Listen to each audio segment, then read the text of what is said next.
La passion pour ce tableau est venue par hasard. Je visitais le musée du Prado il y a très longtemps, il y a une quinzaine d'années. Et puis, évidemment, il y a d'autres Velázquez au Prado. Et puis, quand je suis arrivé devant ce tableau-là, il s'est passé quelque chose. J'ai ressenti une émotion particulière, très forte, dont je n'ai pas pu me remettre tout de suite, puisque je me suis assis sur une banquette pour regarder ce tableau pendant un certain temps.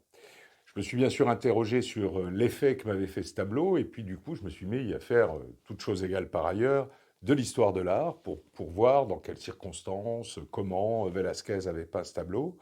Et je me suis aperçu que c'était un tableau particulier dans son œuvre, qu'il avait réalisé d'autres crucifixions, dont une juste avant de réaliser celle-ci, et l'autre était complètement ratée, alors que celle-là, pourquoi, comment Velázquez a-t-il réussi à faire cette crucifixion-là, et puis pourquoi cette crucifixion m'a parlé cette fois-là, et puis la deuxième fois où je suis allé la voir au musée du Prado, donc j'ai décidé d'essayer d'en savoir plus et de le raconter aux gens que ça pouvait intéresser.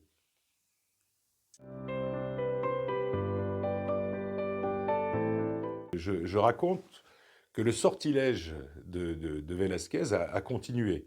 La première édition du livre, c'est 2011, donc il y a 10 ans, et de façon tout à fait surprenante, et que j'ai parfois du mal à m'expliquer, ce tableau revient périodiquement dans ma vie par des hasards. Par exemple, dans une soirée, je parle d'un des livres qui m'a inspiré, qui est un livre de Unamuno, qui est un poète et un philosophe espagnol, et je dis à la personne avec qui je discute que vraiment la traduction de ce livre est extraordinaire. Et le monsieur me dit, bah écoutez, je suis le traducteur du livre, donc c'est vraiment le hasard. Et puis, je le raconte à la fin, ce tableau est intervenu très récemment dans ma vie pour lui donner une nouvelle orientation. Donc, évidemment, c'est pas un livre sur moi, hein, c'est un livre sur le tableau de Velázquez, mais j'ai trouvé amusant, troublant, questionnant d'essayer de savoir pourquoi ce tableau, celui-là, et pas le Sacre de Napoléon par David ou Napoléon dans son cabinet de travail, pourquoi ce tableau-là avait une telle influence sur mon existence.